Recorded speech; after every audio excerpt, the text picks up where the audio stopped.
من أكثر الفيديوهات التي صدمتني صراحة. بدات لا كوب دافريك البارح. واش تمنيتو نتوما شكون يعني صدمت صدمة كبيرة جدا، ويصعب علي حتى التعليق.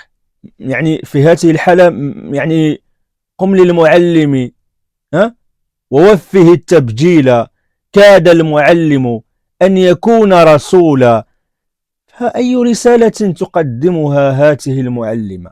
على ما حبيتوش المغرب تربح.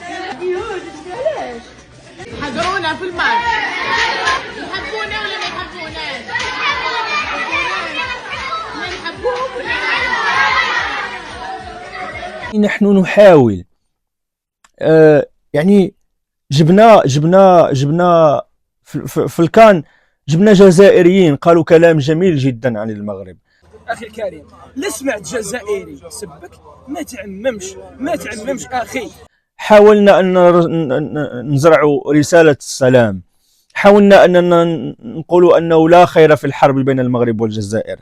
السودان الشقيقة كمثال أشجناهم من الحرب، لأن الحرب قتلت الفرحة، وإحنا ما بغيناش الحرب مع الجزائر، إحنا بغينا السلام مع الجزائر. ومن يدعو إلى الحرب لا يعرف ثمن كلفة الحرب، لأن الحرب ليس فيها أي رابح. عندك يكذب عليك شي واحد ويقول لك راه الجيش المغربي قوي أو الجيش الجزائري قوي أو لا يوجد رابح في الحرب. الدينونات يقولون لا تقاتلون في المسجد الحرام.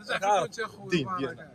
حاولنا كإعلام مغربي وكإعلاميين مغاربة وكمواطنين أولا وقبل كل شيء، ولكن يعني مثل هذه التصرفات يعني تجعلنا نحس وكأننا يعني نفرغ الماء في الرمل، كنكبوا الماء في الرملة، ولا حول ولا قوة إلا بالله.